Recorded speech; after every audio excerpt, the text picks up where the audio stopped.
शुभ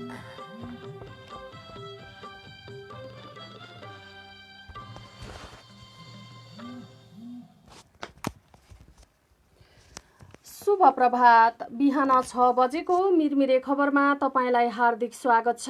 खबरका साथमा उपस्थित छु म सृजना तिमसिना। आज नेपाल सम्वत 1140 विक्रम सम्वत 2077 साल जेठ 17 गते शनिबार, अष्टमी तिथि ईस्वी सम्वत सन् 2020 मे 30 तारिक। खबर सुरु गरौं मुख्य प्रसंगबाट। विदेशमा अलपत्र परेका नेपालीलाई तत्काल स्वदेश ल्याउने सरकारको निर्णय। भारतबाट स्थलमार्ग हुँदै नेपाल फर्किने नेपालीका लागि 20 वटा नाका तोकियो। बजेटमा एमसीसीको कार्यक्रम समावेश गरेपछि सत्तारूढ नेपाल कम्युनिस्ट पार्टीमा फेरि विवाद, फिर्ता लिन दबाव। आज सचिवालय बैठक बस्दै। भारतीय सीमाको 10 गजा क्षेत्रमा निर्माण गरिएका भौतिक संरचना र मानव बस्ती हटाउन सरकारलाई संसदीय समितिको निर्देशन। भारतसँग झुकेर प्रस्तुत नहुन सांसदहरूको सुझाव। अमेरिका विश्व स्वास्थ्य संगठनबाट बाहिरिने राष्ट्रपति ट्रम्पको घोषणा। हङकङलाई दिएको विशेष दर्जा पनि खारेज गर्ने। र कोरोना महामारीपछि स्थगित स्पेनिस ला लिगा फुटबल जुन 11बाट सुचारू हुने।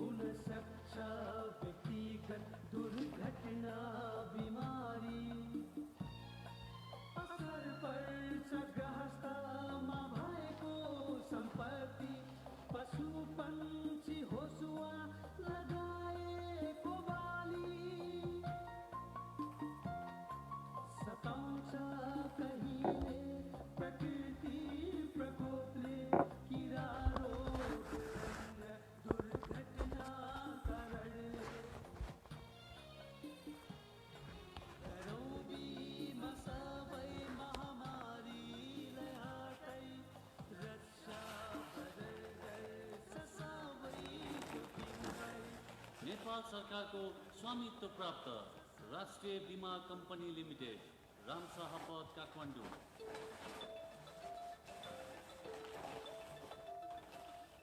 जन्मभूमि नै मेरो कर्मभूमि, समृद्ध नेपाल बनाउनु छ। आमाको यो सपना साकार पार्न इन्सुरेन्सको साथ लिनु छ।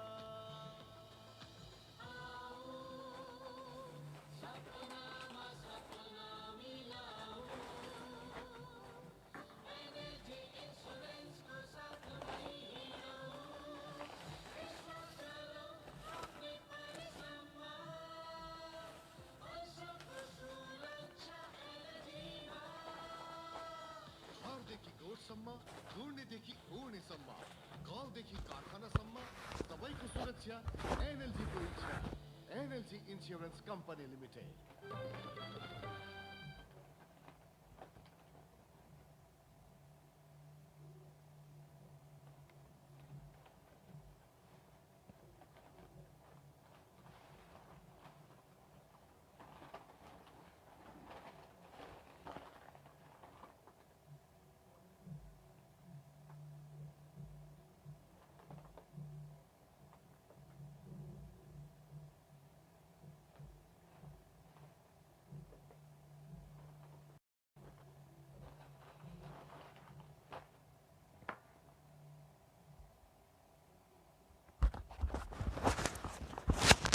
खबर अब विस्तारमा। सरकारले कोभिड-19 को असहज परिस्थितिमा विदेशमा अलपत्र परेका नागरिकलाई स्वदेश ल्याउने भएको छ। प्रधानमन्त्री तथा मन्त्री परिषदको कार्यालयमा बसेको कोभिड-19 संक्रमण रोकथाम तथा नियन्त्रण उच्चस्तरीय समन्वय समितिले विदेशमा अलपत्र परेका 25,000 नेपालीलाई प्राथमिकताका आधारमा 1 हप्तादेखि 10 दिनभित्र ल्याउने निर्णय गरेको हो। मन्त्री परिषदले यसअघि नै विदेशमा रहेका नेपालीलाई ल्याउने कार्यविधि पारित गरेको थियो। पारित कार्यविधि अनुसार समितिले कार्ययोजना बनाएको समितिका प्रवक्ता नारायण प्रसाद बिडारीले बताउनुभयो। सरकारले भारत र अन्य देशमा रहेका झण्डै 6 लाख नेपाली तत्काल आफ्नो देश फर्किन चाहेको बताएको छ। यसमध्ये प्राथमिकताको आधारमा युएई, कतार, मालदिव्स तथा बंगलादेशमा रहेका विद्यार्थीलाई पहिले नेपाल ल्याइने भएको छ।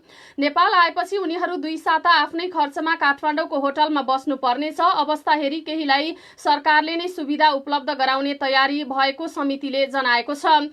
समितिले युएईमा रहेका 28 जना गर्भवती र कुवेतमा लकडाउनकै अवधिमा माफी पाएर देश फर्किन बसेका 2500 देखि 3000 घरेलु कामदारलाई पहिलो प्राथमिकतामा राखिएको छ। दैनिक 3000 देखि 3500 जनालाई ल्याउने तयारी सरकारको रहेको छ। नेपाल आउनुपर्ने व्यक्तिमा सम्बन्धित देशमा विभिन्न कारणले सजाय तोकिएर माफी पाइसकेका व्यक्ति, नेपाल आउन अनुमति प्राप्त भएका व्यक्ति, जुनसुकै कारणले बहिर्गमन राहदानी पाएका व्यक्तिहरू, आफन्तको मृत्यु भई काजक्रियाका लागि नेपाल आउनुपर्ने अवस्थामा रहेका व्यक्तिहरू रहेका छन्। यस्तै श्रम करार अवधि समाप्त भएर रोजगारी गुमाएका व्यक्तिहरू, कोभिड-19 बाहेक अन्य कारणले स्वास्थ्यमा गम्भीर समस्या देखिएका व्यक्ति, सुत्केरी तथा गर्भवती महिला, बालबालिका, ज्येष्ठ नागरिक र अपाङ्गता भएका व्यक्ति पनि आउने सूचीमा रहेका छन्। सरकारी सेवामा रही तालिम वा विदेशमा गएर व्यक्ति जो नेपाल आउन नपाएका छन् तिनीहरूलाई पनि सरकारले स्वदेश ल्याउने भएको छ। यस्तै अध्ययन समाप्त भएका विद्यार्थी, कलेज बन्द भएका विद्यार्थी, पारिवारिक पुनर्मिलनका लागि विदेश गएका, जो फर्किन इच्छुक भएका, कम्पनीबाट अनिवार्य विदामा बसेका, अन्तर्राष्ट्रिय सङ्घ संस्थामा कार्यरत रहेर नेपाल आउनुपर्ने अवस्थामा रहनुभएका र पर्यटक र व्यापारी राहदानीमा गएकाहरूलाई स्वदेश फर्काइने बिडारीले जानकारी दिनुभयो। उनीहरूलाई मुलुकका कूटनीतिक नियोग र राजदूतावासमा निवेदन दिएपछि स्वदेश फर्काउने उहाँले बताउनु भएको छ। स्वदेश फर्किनेलाई नेपाली वायुसेवा निगम र नेपालका वायुसेवाका माध्यमबाट स्वदेश ल्याइने गरी कार्ययोजना समेत बनाइएको छ। नेपाल वायुसेवा निगम र नेपालमा रहेका वायुसेवाले नसकेको खण्डमा मात्र विदेशी वायुसेवा मार्फत चार्टर गरेर ल्याइनेछ। छिट्टै नै विदेशबाट आउने मानिसको विवरण सङ्कलन गरी संयोजन गरिनेछ उहाँले भन्नुभयो। परराष्ट्र मन्त्रालयले विवरण ल्याएपछि संस्कृति, पर्यटन तथा नागरिक उड्डयन मन्त्रालय मार्फत हवाई उडानको व्यवस्थापन गरेर विदेशमा रहेका नेपालीलाई नेपाल ल्याइनेछ। यस्तै सरकारले भारतबाट स्थल हुँदै नेपाल फर्किने नेपालीका लागि 20 वटा नाका तोकेको छ।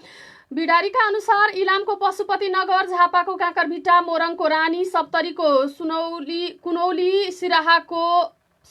सुनौली, सिराहाको ठाडी, सिमराको माडर, महोत्तरीको भिट्टा मोड, सर्लाहीको मङ्गलवा, रौतहटको गौर, पर्साको वीरगञ्ज, बाराको महेशपुर, रूपन्देहीको बेलहिया, कपिलवस्तुको तौलीहवा र कृष्णनगर, बाँकेको जमुनाहा, बर्दियाको सुरजपुर, कैलालीको गौरीफन्टा, कञ्चनपुरको गड्डा चौकी, बैतडीको झुलाघाट र दार्चुला नाका नेपालीका लागि मुलुक प्रवेश गर्न खुल्ला गरिएको छ।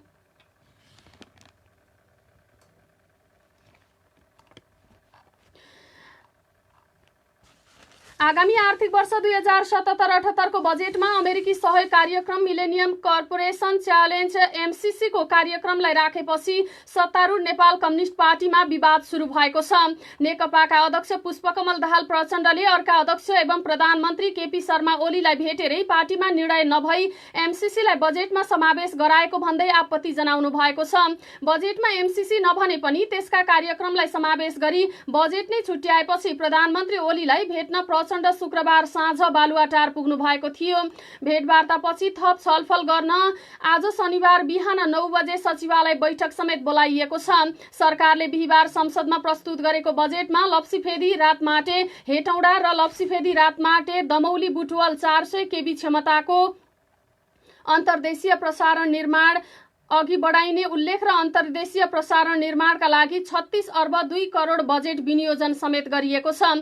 बजेटमा MCC भनिएको छैन, तर ठूलो रकम विनियोजन गरिएकाले MCC लाई नै अगाडि बढाउन खोजेको देखिन्छ। सरकारले नीति तथा कार्यक्रममा पनि 400 केबी क्षमताको अन्तर्देशीय प्रसारण निर्माण अघि बढाउने भनेको थियो। लगत्तै नेकपाको MCC कार्यदलका संयोजक झलनाथ खनाल र सदस्य भीम रावलले आपत्ति जनाउनु भएको थियो। आफूहरूको कार्यदलले परिमाण परिमार्जन नगरी सम्झौता संसदबाट अनुमोदन गर्न नसकिने निष्कर्ष निकालेको भन्दै दुवैले पार्टीमा छलफल नगरी एमसीसी सम्झौता अगाडि नबढाउन आग्रह समेत गर्नुभएको थियो। नीति तथा कार्यक्रममा उठेका प्रश्नहरूको जवाफ दिँदै प्रधानमन्त्री ओलीले एमसीसी अनुमोदन गर्ने नगर्ने संसदको हातमा भएको र एमसीसी अनुमोदन नभए पनि सरकार आफैले अन्तर्देशीय प्रसारण लाइनमा लगानी गर्ने बताउनु भएको थियो। तर बजेट आउँदा एमसीसी अगाडि बढाउने गरी आएको भन्दै सचिवालय सदस्यहरूले नै आपत्ति जनाएका छन्। पार्टीमा निर्णय नै नभएको विषय बजेटमा आएकोले त्यसलाई तत्काल फिर्ता लिनुपर्छ भन्ने प्रष्ट मत रहेको एक सचिवालय सदस्यले बताएका छन्। यसबारे आजको बैठकमा थप छलफल हुने उनले जानकारी दिएका छन्। राष्ट्रसङ्घीय मानवाधिकार उच्चायुक्तको कार्यालय ओएचसीएचआरले रुकुम पश्चिममा जातीय नरसंहारको घटनाप्रति गहिरो दुःख व्यक्त गर्दै जातीय विभेदको भत्सना गरेको छ। ओएचसीएचआरका प्रमुख मिसेल बासेलेले तथाकथित माथिल्लो जात ठान्ने अन्तर्जातीय सम्बन्धका विरोधीहरूले 5 व्यक्तिको हत्या र कोभिड-19 को महामारीमा बढेको जातीय विभेद र हिंसाका घटनाले आफूलाई स्तब्ध बनाएको उल्लेख गर्नुभएको छ।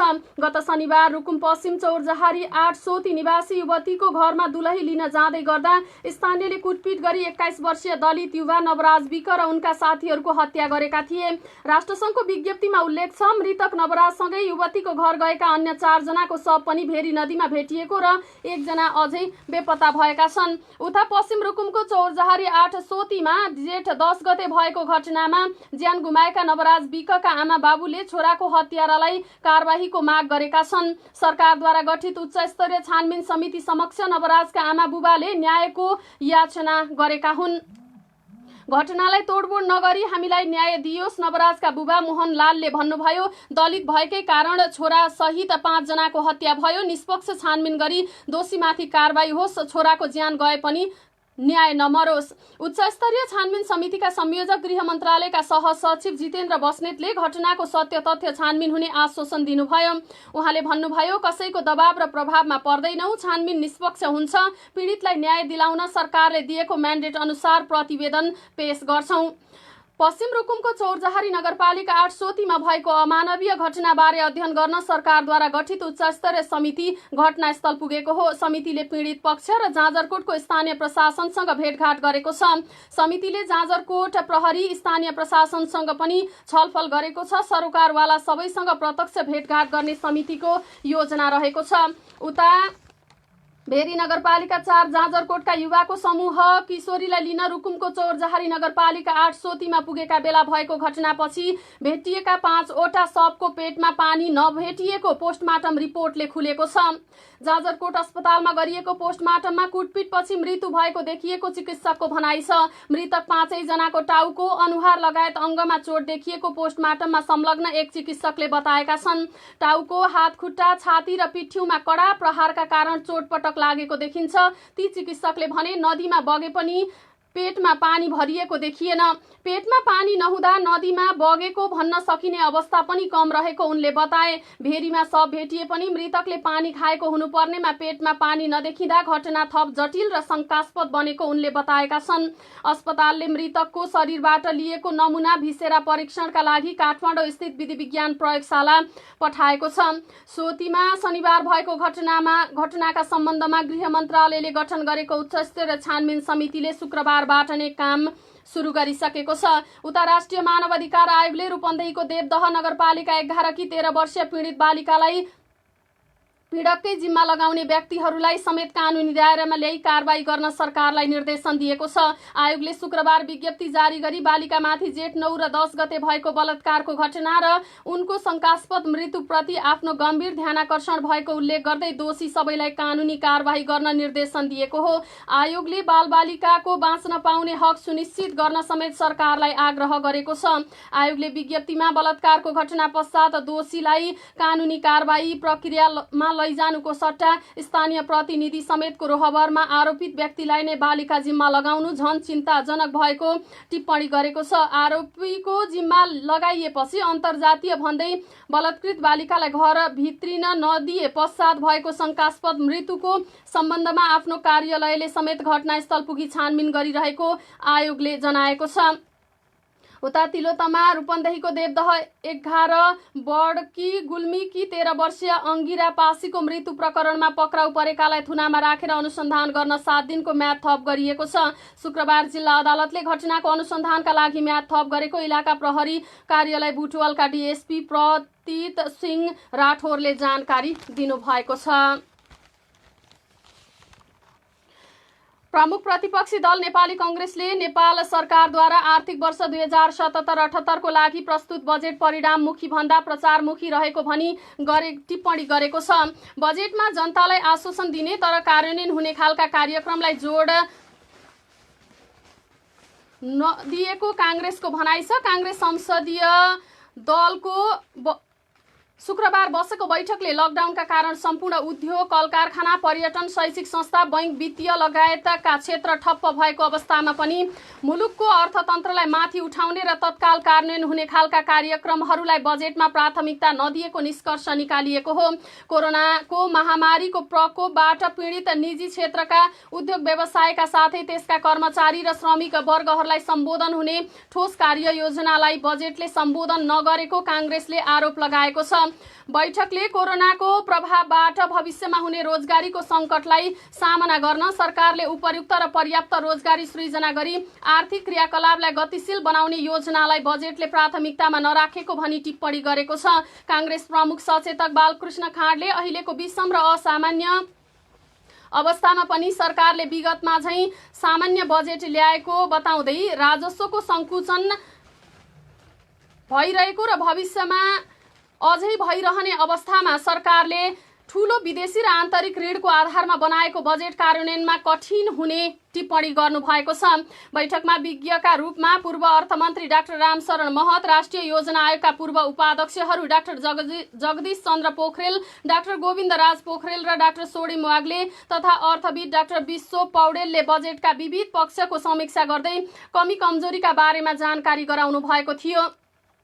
बैठकले यही जेठ 9 गते कांग्रेस नेता एवं पूर्व मन्त्री मोहम्मद अफ्ताब आलमको रौतहट स्थित निवासमा मध्यरातमा 50 भन्दा बढी व्यक्ति हात हतियार सहित गई तोडफोड गरी आतंक सृजना गरेको भन्दै भत्सना पनि गरेको छ। उक्त घटनामा संलग्न व्यक्तिले एम्बुलेन्स समेत लिएर गएको हुँदा हिंसाको योजना सहित गएको बैठकको ठहर छ। घटनामा संलग्न व्यक्ति को थिए, प्रहरी स्वयं सादा पोसाकमा थिए वा अरू थिए भन्ने हालसम्म प्रहरी प्रशासनले बताउन नसकेको कांग्रेसले जनाएको छ। उक्त घटनाको तत्काल छानबिन गरी दोषी उपर कारबाहीका लागि सरकार तथा सम्बन्धित निकायसँग बैठकले माग गरेको पनि प्रमुख सचेतक खाँडले बताउनु भएको छ। यसैगरी गत जेठ 10 गते रुकुममा पश्चिम चौरजहारी नगरपालिकाको सोतीमा 5 जनाको मृत्यु, 1 जना हालसम्म पनि बेपत्ता र 5 जना गम्भीर घाइते हुने गरी भएको हिंसात्मक घटनाप्रति बैठकले दुःख व्यक्त गरेको छ। घटनाको कांग्रेसले निन्दा एवं भत्सना गर्दै उक्त घटनाको सत्य तथ्य एवं न्यायपूर्ण छानबिन गर्न सरकारसँग माग गरेको छ।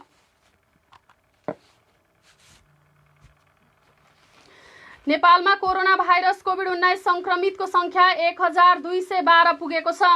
स्वास्थ्य तथा जनसंख्या मन्त्रालयले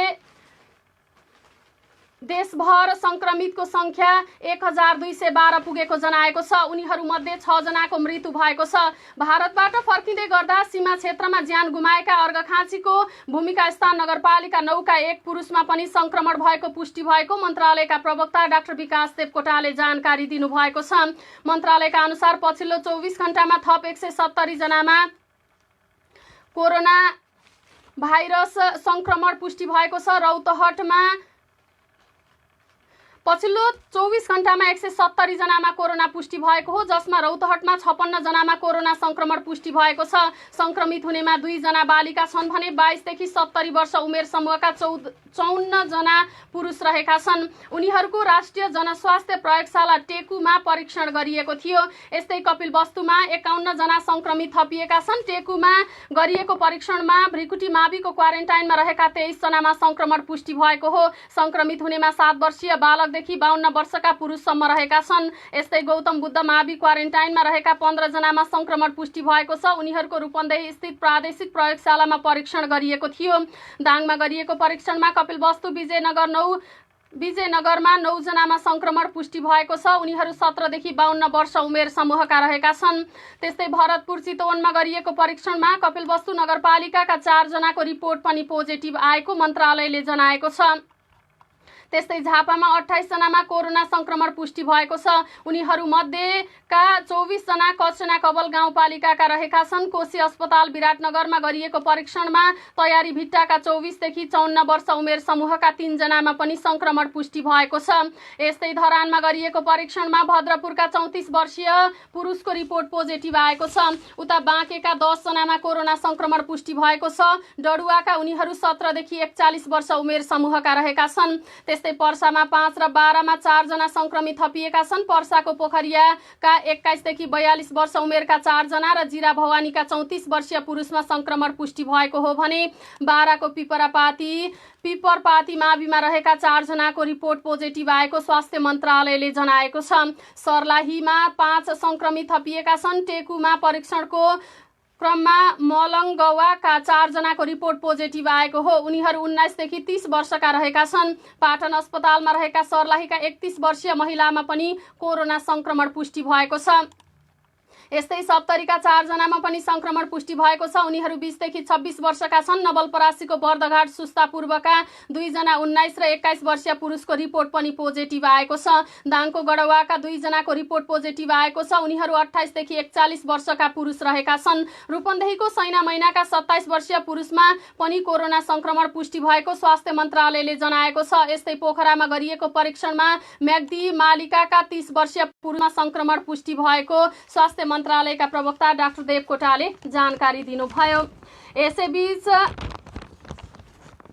संक्रमितहरूको शव व्यवस्थापनमा भने सकस परिरहेको छ। कलेजोको बिरामी 56 वर्षीय पुरुषको बुधबार साँझ ललितपुरको किस्ट मेडिकल कलेजमा मृत्यु भयो। कोरोनाकै कारण मृत्यु भएको रिपोर्ट आयो। त्यसपछि प्रहरी प्रशासनलाई फसाद पर्यो। शवको व्यवस्थापन कसरी गर्ने? अन्यलका कारण शव रातभर अस्पतालमै रह्यो। भोलिपल्ट पनि दिनभरि शव उठेन। बिहिबार पौने 5 बजे बल्ल बल्ल शव अस्पतालबाट निकालियो। राजदलगढका कणेल उत्तम सापकोटा र महानगरीय प्रहरी वृत्त सातो बाटोका प्रहरी नायब उपरीक्षक मित्र बन्धु शर्माको टोलीले शव स्कटिङ गरेर 6 बजे पशुपति स्थित विद्युतीय शवदाह गृहमा पुर्यायो। तर शवदाह गृहमा तालचा लगाइएको थियो। साँझ 7 बजेसम्म ड्युटी गर्नुपर्ने कर्मचारी कोरोनाले मृत्यु भएका व्यक्तिको शव ल्याउने खबर पाएपछि 6 बजे अघि नै तालचा लगाएर निस्किसकेका थिए। कणेल सापकोटाले पशुपति विकास कोषका पदाधिकारी र कर्मचारीसँग समन्वय गरेर शव लग्नु भएको थियो। कर्मचारी तयारी अवस्थामा छन्, ल्याउँदा हुन्छ भनेपछि हामीले लगेका थियौँ। घटनाघाटमा पुगेका एक प्रहरीले भने त्यहाँ शव पुर्याउँदा कर्मचारी कोही पनि थिएनन्। गेटमा तालचा लगाइएको थियो।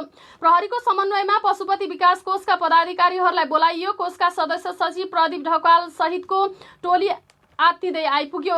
म आफै गएर ढोकाको तालचा फुटाएँ। ढकालले भन्नुभयो, धुलीखेलमा मृत्यु भएकी संक्रमित महिलाको शव अन्त्येष्टि गरेर क्वारेन्टाइनमा बसेका साथीहरूलाई बोलाएर ती पुरुषको शव अन्त्येष्टि गर्यौं। उहाँले भन्नुभयो, धुलीखेलकी महिलाको शव अन्त्येष्टि गरेको बिहिबार 13 दिन भएको थियो। सदस्य सचिव ढकालले पशुपति स्थित क्रियापुत्री घरमै क्वारेन्टाइनमा बसेका अर्जुन खड्का र पूर्णबहादुर कार्कीलाई बोलाएर शव अन्त्येष्टि गराएका हुन्। कर्मचारी व्यवस्थापन गर्न ढिलाइ भएपछि 7:30 बजे मात्रै ती पुरुषको शव विद्युतीय शवदाह गृहमा हालिएको थियो। साथीहरूसँग पिपी केही थिएन, डराएर गएको हुनुपर्छ। हामीसँग पनि केही थिएन। अन्त्येष्टि गर्ने बेलामा प्रहरीले ल्याइदिए। संक्रमित व्यक्तिको शव व्यवस्थापनमा खटिएका पूर्णले भन्नुभयो, डर पनि लाग्यो, अरूले नगरेको काम गर्न पाउँदा खुसी पनि भए। शव अन्त्येष्टि गर्न डराएर भाग्ने 4 जनालाई स्पष्टीकरण सोधिसकेको सदस्य सचिव ढकालले बताउनु भएको छ। यसमा शाखा अधिकृत, खरिदार, इलेक्ट्रिसियन र कार्यालय सहयोगी छन्। मृतकको शव लैजान प्रहरीले उपत्यकाका सबै जसो शव वाहन चालकलाई फोन गरे, तर कसैले मानेनन्। भक्तपुरबाट गाडी ल्याएर संक्रमितको शव पशुपति पठाइयो। यसअघि भक्तपुर प्रहरी र सेनाले निजी गाडीलाई कोरोना संक्रमित बिरामी र मृत्यु भएको शव ओसार्ने गरी मोडिफाई गरेको थियो। काभ्रेको धुलीखेल अस्पतालमा मृत्यु भएकी सुत्केरीको शव व्यवस्थापनमा पनि उस्तै सकस परेको थियो। बाँकेमा मृत्यु भएका युवाको शव व्यवस्थापनमा भने डोजरले उठाएर लगेर पुरिएको थियो।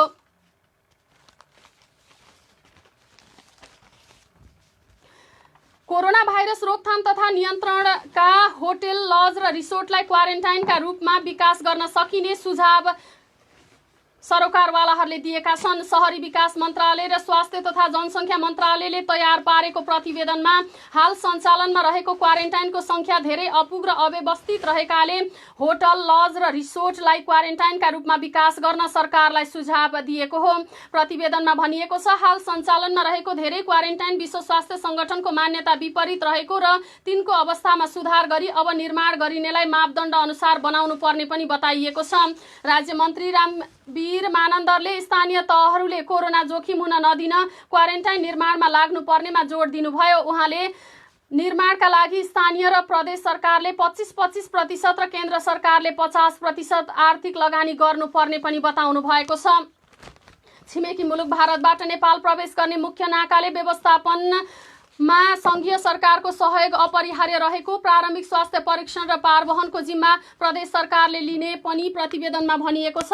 लकडाउनपछि तेस्रो मुलुकबाट नेपाल आउन सक्ने व्यक्तिको संख्या यकिन गरी तिनको व्यवस्थापनको पक्षमा पनि ध्यान दिई उनीहरूको आर्थिक क्षमताका आधारमा वर्गीकरण गरी सोही अनुसार स्वास्थ्य जाँच र पारवहन र क्वारेन्टाइनको व्यवस्था मिलाउने विषय पनि प्रतिवेदनमा उल्लेख गरिएको छ। प्रतिवेदन तयार पार्नका लागि स्वास्थ्य राज्य मन्त्री नवराज रावतले पश्चिम क्षेत्रको भ्रमण गर्नुभएको थियो भने शहरी विकास राज्य मन्त्री मानन्दरले काठमाडौँ उपत्यकाको सम्बन्धित स्थानको अनुगमन गर्नुभएको थियो। हालसम्म काठमाडौँ उपत्यकामा एकवटा पनि क्वारेन्टाइन निर्माण भएको छैन। उक्त प्रतिवेदन जेठ 15 गते प्रधानमन्त्री तथा मन्त्री परिषदको कार्यालयमा बुझाइसकिएको छ। यसैबीच लकडाउन खुकुलो हुन्छ कि हुँदैन? अब कति दिन लकडाउन हुन्छ? के लकडाउन मात्र समस्या समाधान हो? अहिले धेरैको चासो र चर्चाको विषय बनिरहेका बेलामा विज्ञहरूले भने ठाउँ हेरी लकडाउन खुकुलो पार्न सुझाव दिएका छन्। कोरोनाको जोखिम बढेसँगै सुरु गरिएको लकडाउनका कारण राजधानी लगायत प्रमुख शहरको गतिविधि लगभग ठप्प रहेको छ। कल कारखाना, उद्योग सुचारू हुन सकेका छैनन्। मुलुकको अर्थतन्त्र थला परेको छ। यस्तो अवस्थामा स्वास्थ्य सुरक्षा अपनाएर लकडाउन खुकुलो पार्न सरकारमाथि दबाव पर्न थालेको छ। सरकारले कोरोना भाइरस संक्रमण नियन्त्रण तथा रोकथामका लागि मुलुक लकडाउन गरेको शुक्रबार नै 67 दिन पुगिसकेको छ। आज 68 दिन भएको छ। पछिल्लो पटक थपिएको लकडाउनको म्याद सकिने लाग्दा संक्रमण झन फैलिरहेकाले फेरि पनि लकडाउन थपिने हो कि भन्ने अत्यास सबै क्षेत्रमा देखिन थालेको छ। यस्तोमा कस्तो खालको मोडालिटी अपनाएर लकडाउन खुकुलो पार्ने भन्ने बारे स्वास्थ्य मन्त्रालयमा दिनहुँ जसो बहस र छलफल पनि भइरहेको छ। मन्त्रालयमा हुने प्राय बहसमा स्वास्थ्य मन्त्री भानुभक्त ढकाल उपस्थित रहने गर्नुभएको छ। केही दिन अघि भानुभक्त ढकालले सञ्चार माध्यममा दिएको अन्तर्वार्ताका क्रममा उच्च जोखिम रेड जोन, मध्य जोखिम र न्यून जोखिमको अवधारणा अनुसार लकडाउन खुकुलो पार्दै लैजाने विषयमा केन्द्रित भएर बहस भइरहेको पनि जानकारी दिनुभएको छ। अर्थमन्त्री डाक्टर युवराज खतिवड़ाले आगामी आर्थिक वर्षको बजेट श्रम केन्द्रित भएकाले विभिन्न पेसामा गरी करिब 8 लाख नयाँ रोजगारी सृजना हुने बताउनु भएको छ। सञ्चार तथा सूचना प्रविधि मन्त्रालयमा आयोजित पत्रकार सम्मेलनमा मन्त्री खतिवड़ाले प्रधानमन्त्री रोजगार कार्यक्रमलाई ठोस काम गर्ने गरी परिमार्जन सहित सञ्चालन गर्दा थप 2 लाख, गरिबी निवारण कोषको 19 अर्ब परिचालनबाट 1.5 लाख, सिपमूलक तालिमबाट 75,000, सङ्घ र प्रदेशमा सञ्चालन हुने लामो र छोटो अवधिका तालिमबाट 50,000, युवा स्वरोजगार कार्यक्रमबाट 12,000 गरी 8 लाख नयाँ रोजगारी सृजना हुने बताउनु भएको छ। उहाँले यी रोजगारी सृजनाका लागि करिब 14 अर्ब लगानी हुने जनाउँदै भन्नुभयो, पहिलो पटक पूर्णतः श्रमिक लक्षित बजेट प्रस्ताव गरिएको छ। यसको कार्यान्वयनमा सबैबाट सहयोगको अपेक्षा गरिएको छ। नेपाल सरकारका प्रवक्ता समेत रहनुभएका डाक्टर खतिवड़ाले कोरोना महामारीको विषम स्थितिमा सचेत हुँदै क्रमशः आर्थिक गतिविधि सञ्चालन गरेर उत्पादन र वितरणलाई व्यवस्थित बनाइने पनि बताउनु भएको छ। नेपाली सेनाभित्र विगतदेखि हुँदै आएका भ्रष्टाचार तथा अनियमितता प्रकरण एकपछि अर्को गर्दै बाहिरिन थालेका छन्। प्रधान सेनापति पूर्णचन्द्र थापाले भ्रष्टाचारमा मुछिएका व्यक्ति उप कारबाहीको कडा नीति लिँदै अघि बढेपछि सेनामा विगतमा भएका अनियमितता र भ्रष्टाचारका घटना धमाधम बाहिरिन थालेका हुन्। शुक्रबार मात्रै अवकाश प्राप्त प्राविधिक उपरथी सुधीर श्रेष्ठलाई सैनिक अदालतले भ्रष्टाचार मुद्दामा दोषी ठहर गर्दै 58,95,000 रुपियाँ असुल गर्ने फैसला गरेको छ। सैनिक उच्च स्रोतका अनुसार श्रेष्ठमाथि हवाई महानिर्देशनालयमा महानिर्देशक रहँदा अनियमितता गरेको आरोप लागेको थियो। श्रेष्ठले गत मङ्सिरमा सैनिक सेवाबाट राजीनामा दिनुभएको छ। शुक्रबार बसेको समरी जनरल सैनिक अदालतबाट श्री सैनिक हवाई महानिर्देशनालय गौचरणमा कार्यरत रहँदा सम्पत्ति र अनुशासन तथा आचरण सम्बन्धी कसुर गरेको अभियोगमा सैनिक ऐन 2063 बमोजिम अवकाश प्राप्त पाइलट उपरथीलाई नसिहत तथा रकम असुल उपर गर्दै 8 जना सैनिक अधिकृतलाई सचेत र 1 जना अधिकृत तथा 9 जना अन्य दर्जाहरूलाई सफाई दिने गरी फैसला गरेको हो। उता प्रधान सेनापति पूर्णचन्द्र थापाले भ्रष्टाचारमा शून्य सहनशीलताको नीति अख्तियार गर्दै रिभर्स करप्सनको गतिलाई अघि बढाएपछि सेनाभित्र भ्रष्टाचार गर्नेहरूमा हलचल मच्चिन थालेको छ। प्रधान सेनापति थापाले सेनाको इतिहासमा नै पहिलो पटक आफ्नो सम्पत्ति विवरण सार्वजनिक गरी सेनामा सुशासन कायम गर्ने प्रतिबद्धता जनाउनु भएको थियो। सेनाभित्र भ्रष्टाचार, अनियमितता तथा व्यथिति बढेको गुनासो आउन थालेपछि पछिल्लो समय त्यस्ता गतिविधि विरुद्ध प्रधान सेनापति थापाले कडा कदम चाल्दै आउनु भएको छ। सेनाले भ्रष्टाचारलाई उल्ट्याउने कडा नीति अख्तियार गर्दै भविष्यमा समेत सैनिक अनुशासन र आचरण विरुद्धको क्रियाकलापमा शून्य सहनशीलताको नीति लिने जनाएको छ। संसदको राज्य व्यवस्था तथा सुशासन समितिले नेपाल भारत सीमाको 10 गजा क्षेत्रमा निर्माण गरिएका भौतिक संरचना र मानव बस्ती हटाउन सरकारलाई निर्देशन दिएको छ। सीमा क्षेत्रमा भारत सरकारले निर्माण गरेका सडक र तटबन्धबारे छलफल गर्न बसेको समितिको बैठकले 10 गजा क्षेत्र खाली गर्न सरकारलाई निर्देशन दिएको हो। बैठकले नेपाल र भारत दुवैतर्फका संरचना हटाउन आवश्यक रहेको निष्कर्ष निकालेको समितिका सभापति शशि श्रेष्ठले जानकारी दिनुभयो। उहाँले भन्नुभयो, नेपालले मात्रै हटाउने भनेको होइन, भारततर्फ पनि हटाउन आवश्यक छ। यसका लागि सरकारले समन्वय गर्नेछ। समितिले ठूला नदीमा सीमा स्तम्भ बनाउने सहमति कार्यान्वयन नभएको भन्दै सरकारको ध्यानाकर्षण पनि गराएको छ। समितिले सरकारलाई दिएको निर्देशनमा भनिएको छ, अन्तर्राष्ट्रिय मूल्य मान्यता विपरीत, अन्तर्राष्ट्रिय कानून र मूल्य मान्यता विपरीत सीमा क्षेत्रको 10 गजामा रहेका बस्ती, सडक, बाँध तथा तटबन्धलाई तत्काल हटाउन तत्काल आवश्यक पहल गर्ने। यस्तै समितिले सशस्त्र प्रहरीलाई सीमा रक्षाको मात्रै जिम्मेवारी दिन पनि सरकारलाई निर्देशन दिएको छ। सशस्त्र प्रहरीलाई सीमा सुरक्षामा केन्द्रित गर्ने र त्यसका लागि आवश्यक कानुनी व्यवस्था मिलाउने समितिले सरकारलाई निर्देशन दिएको छ।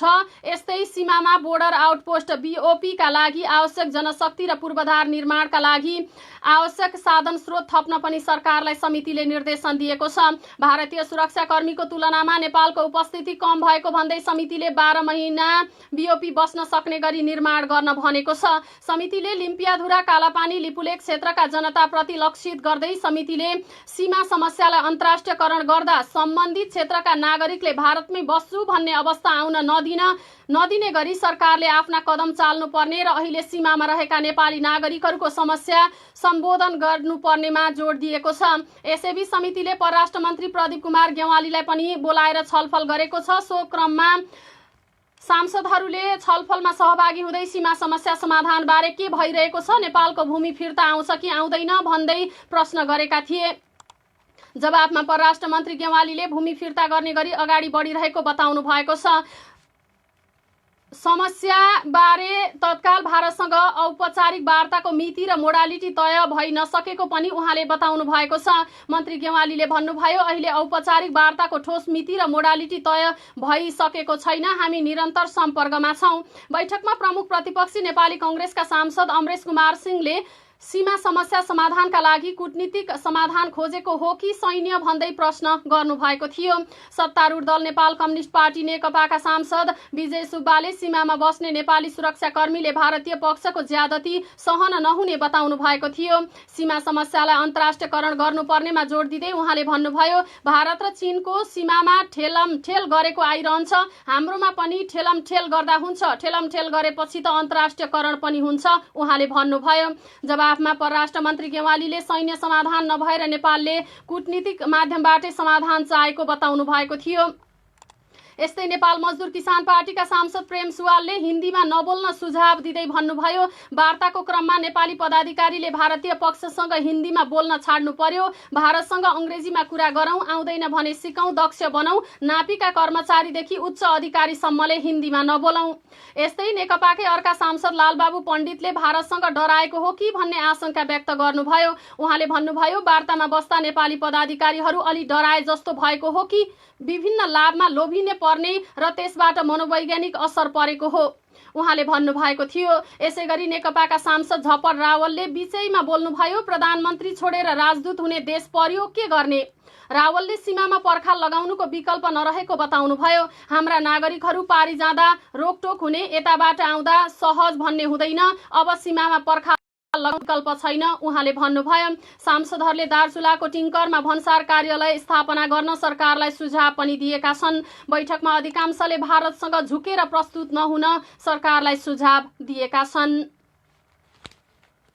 सीमाविदहरूका विभिन्न अध्ययन र खोजले भारतले नेपालको कालापानी सहित 71 स्थानमा करिब 606 वर्ग किलोमिटर नेपाली भूमि अतिक्रमण गरेको देखिएको छ।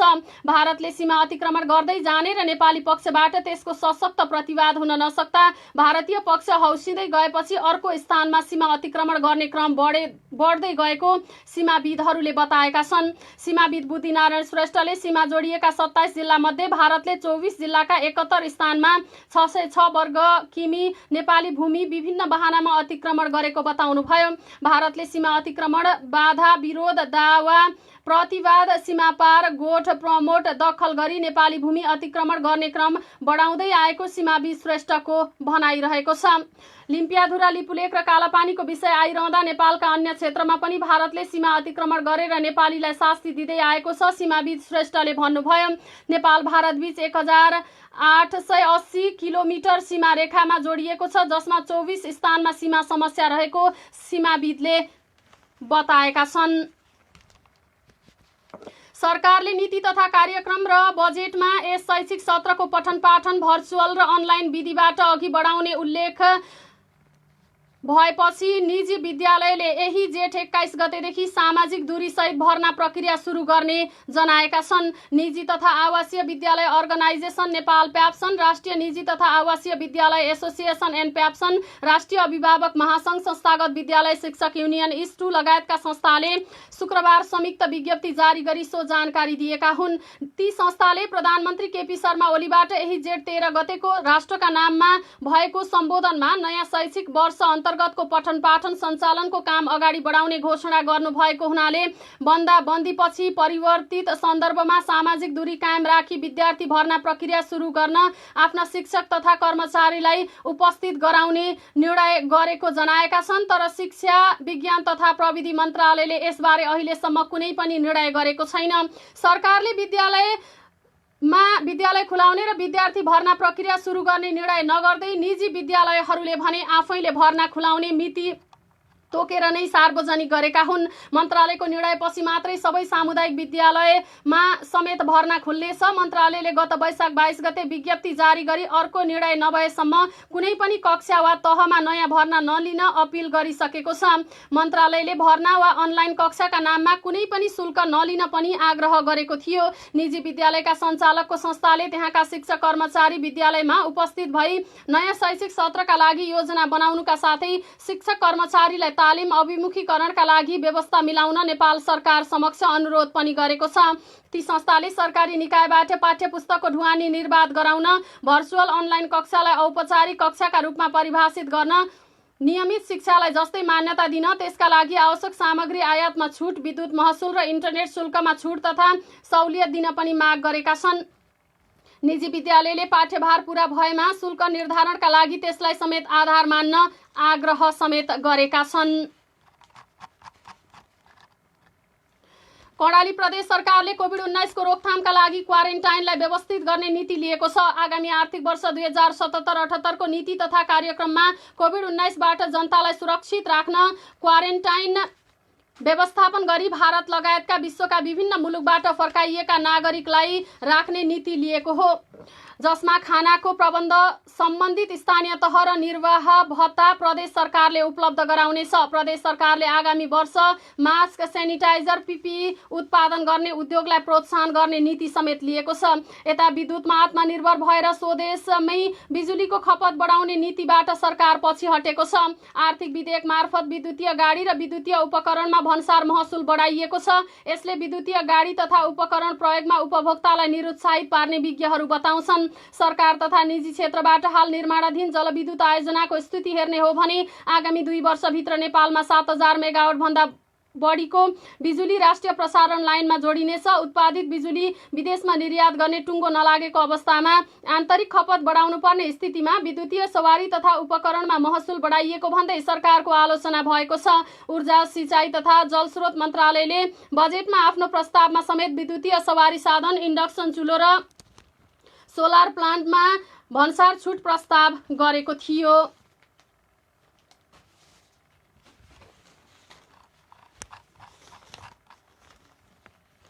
नेपाल वन पैदावार उद्योग व्यवसाय महासंघले नेपाल सरकारको हालैको निर्णयबाट काठ सङ्कलनको मुख्य समय अवधिमा काठको आपूर्ति प्रभावित भएको भन्दै ध्यानाकर्षण गराएको छ।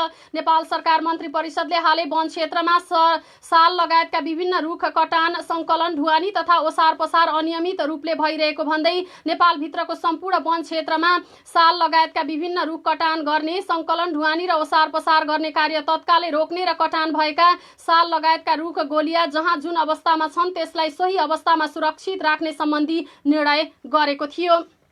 महासंघका अध्यक्ष श्याम सुन्दर ढकालले विज्ञप्ति जारी गरी जहाँ जुन अवस्थामा अनियमितता भएको छ उक्त स्थानमा तत्काल छानबिन आरम्भ गरी आवश्यक कारबाही प्रक्रिया अघि बढाउन र अन्य क्षेत्रमा कटान, सङ्कलन, ढुवानी तथा ओसार पसार गर्ने कार्य तत्काल सुचारू गर्नेतर्फ सरकारको ध्यानाकर्षण गराउनु भएको हो। लकडाउनमा भारतबाट आएका नागरिकलाई राख्न क्वारेन्टाइन बनाइएपछि जाजरकोटको भेरी नगरपालिका 6 का बासिन्दाले शिक्षककै नेतृत्वमा विद्यालय भवन भत्काएका छन्। भारतबाट फर्केकाहरूलाई क्वारेन्टाइनमा राख्दा कोरोना संक्रमण फैलिने भन्दै उनीहरूले विद्यालयको भवन नै भत्काइदिएका हुन्। भेरी नगरपालिकाले भारत लगायत विभिन्न मुलुकबाट आएका स्थानीय बासिन्दालाई राख्न स्थानीय कृष्ण प्राथमिक विद्यालयको भवनमा क्वारेन्टाइन बनाउने निर्णय गरेको थियो। सोही निर्णय अनुसार ओडा कार्यालयले विद्यालयमा विदेशबाट आएका राख्न खोज्दा शिक्षककै अगुवाईमा विद्यालय नै भत्काइएको ओडाध्यक्ष शशि बुढाले बताउनुभयो। शिक्षक जयबहादुर शाहीको नेतृत्वमा स्थानीय बासिन्दाले विद्यालय भत्काइदिएका छन्। उता विद्यालय नै शिक्षककै नेतृत्वमा विद्यालय भत्काइएपछि अहिले चौतर्फी विरोध समेत सुरु भएको छ।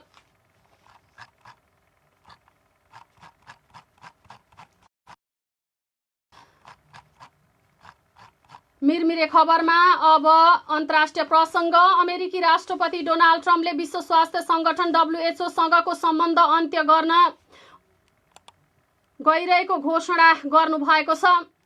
उहाँले पत्रकार सम्मेलनका क्रममा सो घोषणा गर्नुभएको हो। ट्रम्पले पत्रकार सम्मेलनमा बोल्दै कोरोना भाइरसको संक्रमण फैलिनबाट रोक्न WHO असफल रहेको भन्दै यस्तो घोषणा गर्नुभएको छ। यसअघि नै ट्रम्पले विश्व स्वास्थ्य संगठन चीनको कठपुतली भएको आरोप लगाउँदै सहयोग रोक्ने घोषणा गर्नुभएको थियो। फेरि 30 दिनभित्र सुधार नभए स्थायी रूपले सहयोग रोक्ने ट्रम्पले चेतावनी दिनुभएको थियो। विश्व स्वास्थ्य संगठनलाई दिँदै आएको अनुदान अब विश्वव्यापी सार्वजनिक स्वास्थ्यका लागि खर्च गर्ने भन्दै ट्रम्पले चीनको नियन्त्रणमा WHO गएको पनि जिकिर गर्नुभएको छ। WHO का प्रमुख डाक्टर टेड्रोस एडनाम गेब्रियससले यस आलोचनाको खण्डन गर्दै आउनु भएको छ। ट्रम्पले अमेरिका फर्स्टको नीति भन्दै यसअघि संयुक्त राष्ट्रसङ्घीय मानवाधिकार परिषदबाट अमेरिकालाई अलग गर्नुभएको थियो भने त्यसपछि संयुक्त राष्ट्रसङ्घीय सांस्कृतिक एजेन्सी युनेस्कोबाट पनि अलग गरेको घोषणा गर्नुभएको थियो।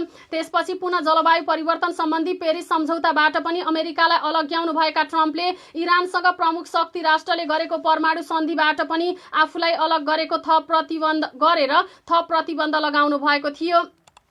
ट्रम्पले एकपछि अर्को संस्थाहरूबाट आफूलाई अलग गर्दै केवल पैसाको मात्र राजनीति गर्न खोजेको भन्दै चौतर्फी आलोचना हुँदै आएको छ। यसले अमेरिकाको अन्तर्राष्ट्रिय शक्ति र नेतृत्वको रूपमा देखिने भूमिका कमजोर हुँदै गएको अनुमान पनि विज्ञहरूले गर्न थालेका छन्। यता हङकङलाई दिएको विशेष दर्जा पनि खारेज गर्ने ट्रम्पले घोषणा गर्नुभएको छ। चीनले ल्याएको राष्ट्रिय सुरक्षा कानून गम्भीर र खतरनाक रहेको भन्दै ट्रम्पले हङकङसँगको सम्बन्ध सामान्य स्तरमा मात्रै कायम राख्ने घोषणा गर्नुभएको छ।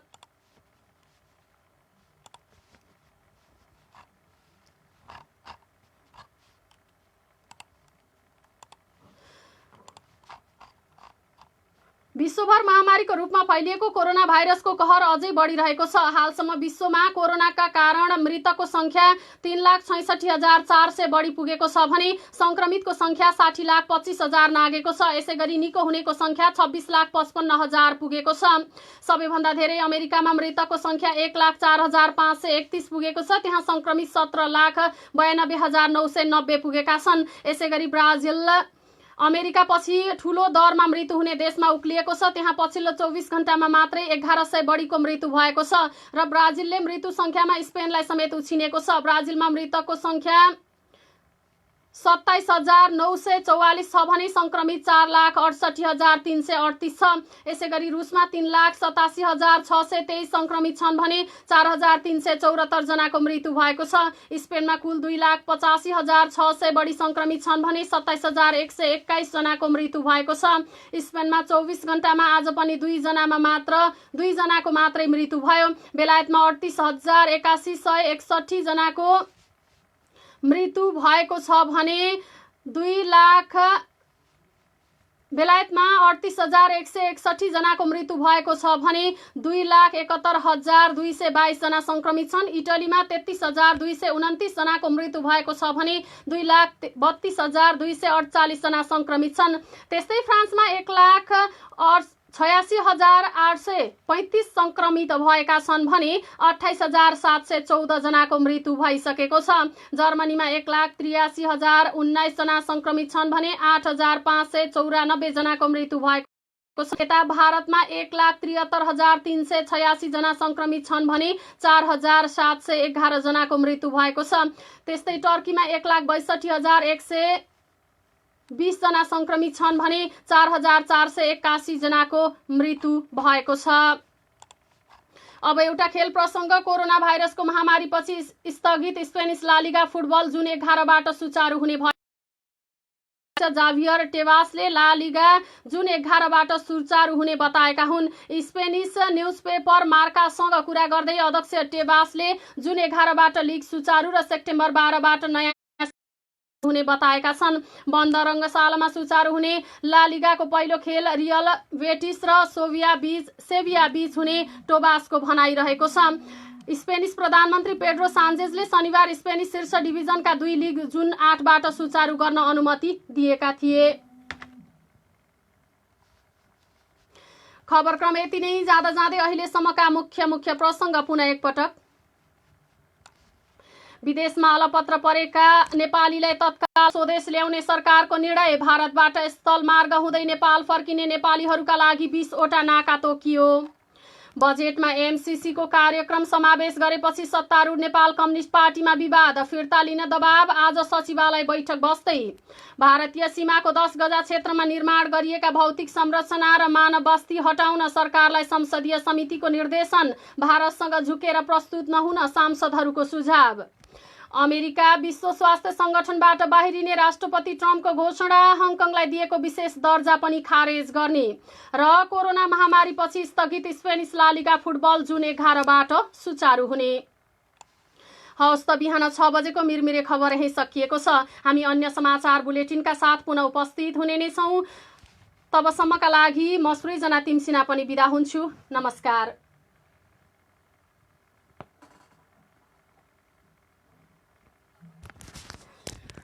हामीलाई यहाँले फेसबुक पेज र युट्युब मार्फत मिरमिरे अनलाइन सर्च गरेर भेट्न सक्नुहुन्छ। देश विदेशका ताजा समाचारका लागि www.mirmireonline.com लगइन गर्न नभुल्नुहोला।